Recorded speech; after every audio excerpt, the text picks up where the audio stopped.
기독교 대한감리회 제33회 총회가 이취임식 없이 마무리됐습니다. 감독들과 감독 당선자들이 성문제와 금권 선거 혐의를 받고 있는 감독 당선자와 함께 갈 수 없다며 이취임식을 거부했기 때문입니다. 인도차이나 5개 나라 한인 선교사 선교대회가 은혜 가운데 마무리됐습니다. 이번 대회에서는 향후 인도차이나 국가들의 선교 방향과 인근 아세안 국가들과의 협력 방안, 한국교회의 선교 열정 회복을 위한 전략이 모색됐습니다. 여러분 안녕하십니까?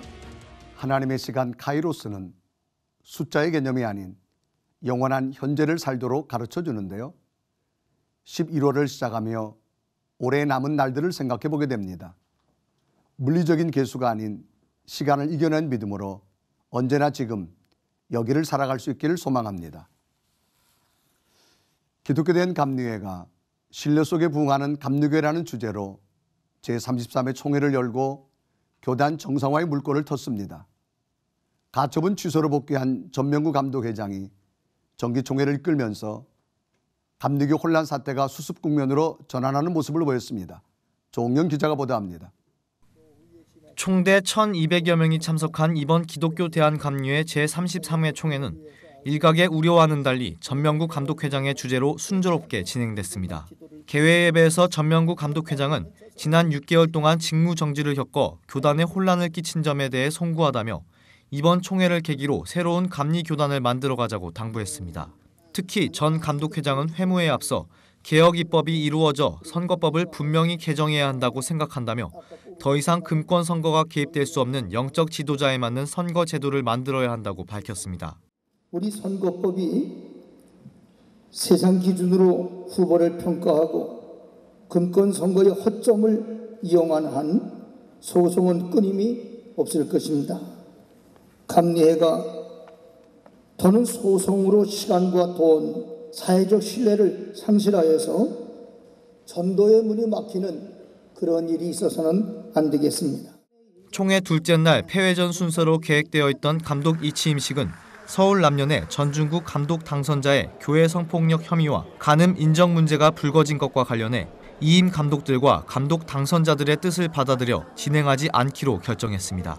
이취임식 대신 이임 감독들의 인사 순서가 진행돼 2년간의 수고를 위로하고 축하하는 자리가 마련되며 총회원들의 축복 속에서 주어진 임기를 마무리했습니다. 전중국 감독 당선자는 이날 오전 회무에서 저와 관련된 사건으로 심려를 끼친 데 대해 진심으로 송구스럽게 생각한다며 오후 회무에는 자리를 비웠습니다. 전 감독 당선자 등의 추후 거취 문제는 총회 실행위원회에 위임해 처리하기로 결의했습니다. 기독교 대한감리회는 이번 33회 총회를 통해 지난 6개월간의 혼란을 정리하며 금권주의를 버리고 성령의 인도하심을 따르는 교단으로 나아가기로 마음을 모았습니다. C채널 뉴스 조홍현입니다. 30년 전만 해도 단 몇백 명 규모였던 캄보디아 크리스찬은 현재 약 30만 명이 넘는 성도들로 성장했습니다. 캄보디아 파송 선교사들의 끊임없는 노력과 헌신이 있었는데요. 이번에 C채널 취재팀이 명성교에서 파송돼 19년 넘게 캄보디아를 섬기고 있는 김병교 선교사를 만났습니다. 계속해서 조홍현 기자입니다. 우상 숭배와 킬링필드의 아픔이 있는 캄보디아. 김병규 선교사와 여러 사역자들이 연합해서 세운 캄보디아 장로회 신학교를 통해 현재 8명의 현지인 목사들이 배출되고 22명의 신학생들이 주의 종으로 양육을 받고 있습니다. 사역 19년째 김 선교사를 통해 캄보디아 수도 푸놈펜 근방에 위치한 브라이트 보이스 철치와 지역 섬김센터, 유치원과 초등학교, 중학교 등이 세워지며 캄보디아 중부 지방을 중심으로 45곳이 넘는 지역교회가 하나님께 예배를 드리는 열매를 맺고 있습니다. 이번 명성교회 해외 파송 선교사 대회에 참석하기 위해 한국을 방문한 김병교 선교사는 전 세계 선교사들이 함께 모여 사역지의 상황을 나누고 성도들에게 선교 보고를 드릴 수 있어 기쁘다며 김사만 목사님과 명성교회 온 성도들의 후원에 감사드린다고 말합니다. 우리가 많은 사역자들을 키우고 또 고아원 사역, 학교 사역, 또 우리 교회 개척 사역이 엄청 많이 지역교회를 섬기게 되고 이런 사역의 열매들이 이루어지게 되었습니다.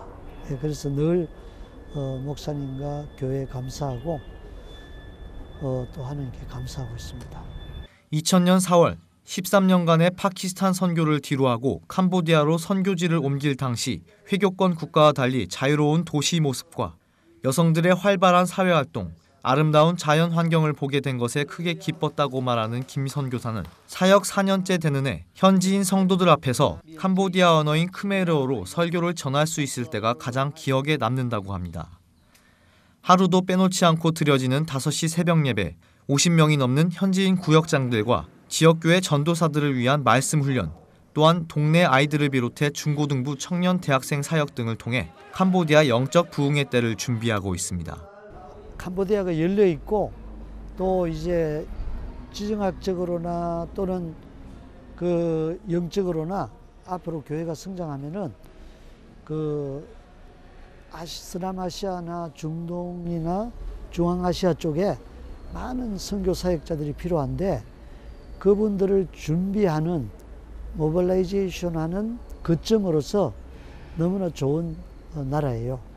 인도차이나 반도에서 제일 작은 나라 캄보디아. 역사적으로 각종 재난과 전쟁의 수많은 환란을 겪으면서 빈곤과 어려움 중에 있던 소망이 없는 나라였습니다. 김 선교사는 고대 힌두 신앙과 불교, 정령 숭배의 어두운 영이 자리했던 캄보디아가 이제는 물질 세속 문화의 유입으로 지속적인 영적 도전을 받고 있다며 한국 교회와 성도들의 끊임없는 기도를 부탁한다고 요청합니다. 불교권이라서 겉으로는 평화롭지만은 내면적으로는 많은 상처가 있고 또 내면적으로는 영적인 공격이 많이 있습니다. 또 선교사들도 그런 영적 싸움을 잘 싸워서 그런 어둠의 세력들을 이기고 하나님 나라를 확장해 나가는 그런 사역을 감당할 수 있도록 기도 후원이 많이 필요합니다. 대학교 건립과 함께 이제는 캄보디아를 중심으로 한 아시아 선교센터 설립의 비전까지 갖고 있는 김병교 선교사.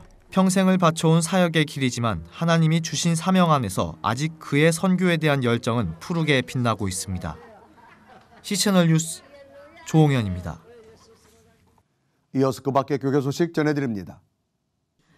올해로 30주년을 맞이한 선교한국대회의 구체적 성과를 평가하는 선교한국보고회가 지난 10월 31일 감리교 신학대학교 중강당에서 열렸습니다.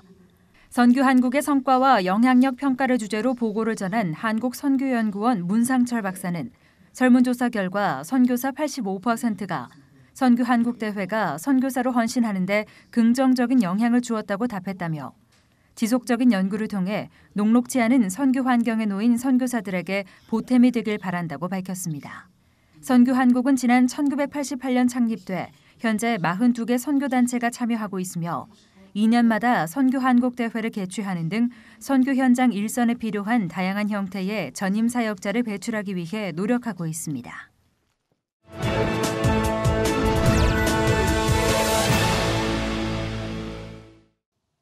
지난주 인도차이나 5개국 선교사들이 한자리에 모이는 인도차이나 한인 선교사대회가 열렸습니다. 캄보디아 장완익 선교사 전화 연결해서 관련 소식 들어보겠습니다.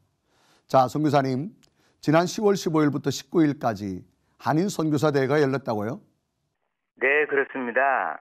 이 일정에 따라서 캄보디아 프놈펜 가든시티 호텔에서 인도차이나 5개 나라 주재하는 한인 선교사 390명, 그리고 옵저버 50명, 그리고 현지인 교계 지도자 30명 등 해서 총 500명이 모여서 다양성 속에서의 하나됨, 하나됨 속에서의 다양성이라는 주제로 4박 5일간 제19차 인도차이나 한인 선교사대회를 가졌습니다.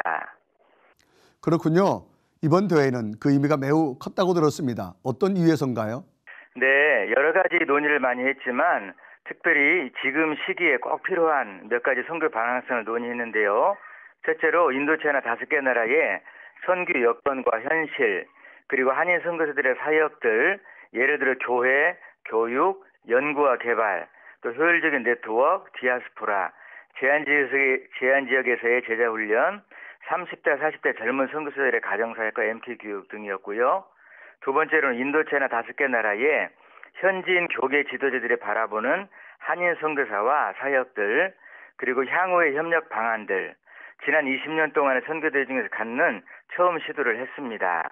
그리고 세 번째로는 인도차이나와 인접한 아세안 국가들의 주재하는 한인 선교사들과의 협력 방안을 모색하였는데 이번 대회를 기점으로 내년 5월 말에 동남아시아 선교 대회를 준비하기로 했습니다. 이런 흐름이 대회를 위한 대회가 되는 것은 바람직하지 않지만 이미 40년 전부터 아세안 10개국은 자신들의 경제, 문화와 안보 등을 위해 결속력을 다져왔습니다. 한인 선교사들도 이런 흐름에 적극적인 관심을 가져야겠습니다. 네, 선교 현장이 다양한 도전의 과제를 갖고 있는데 인도 차이나 반도 인근 국가들도 마찬가지일 것 같습니다. 어떻습니까? 네, 그렇습니다. 인도차이나 5개 나라들 외에도 아세안 여러 나라들은 거의 같은 과제를 갖고 있는데 예를 들어서 첫 번째로 현장의 토양을 파악하고 분석하는 것이 매우 시급하고 중요합니다. 이미 100년에서 200년 이상 서구 선교사의 사역을 하였지만 그 열매는 미미한데 그 이유는 아시아적인 감성과 영성에 대한 접근이 달랐기 때문입니다. 한인 선교사들은 이런 면에서 강점을 갖고 있습니다. 두 번째, 그러나 역설적으로 한인 선교사들은 연구와 개발에 취약합니다. 그래서 인도차이나 5개 나라에서 수천 년, 수백 년 동안 뿌리를 내린 힌두교와 소승불교에 대한 정확한 이해, 그리고 성경에서 말하는 사역이 정착되도록 연구와 개발을 하고 긴밀한 네트워크를 이룰 필요가 있는데 이러한 일이 실천되도록 기도해 주시기 바랍니다. 마지막으로는 한국교회 선교 열정의 회복을 위해 인도차이나 지역은 막중한 책임이 있습니다. 즉 가장 많은 한인 선교사가 사역하는 지역 중 하나이며 또 가장 많은 선교적 투자가 이루어지는 지역인데 그에 걸맞는 열매를 맺기 위해 인도차이나 지역에 대한 한국교회 신뢰를 위해 대회 운영에 대한 다양한 의견을 나누었습니다. 내년 미얀마 대회에서는 좀 더 구체적인 안이 세워지리라 생각하며 계속적인 관심과 기도를 요청드립니다. 네, 선교 현장에서의 직면하는 새로운 과제들을 역동적으로 대처하는 지혜가 늘 함께하도록 저희도 기도하겠습니다. 선교사님 말씀 감사합니다. 네, 감사합니다.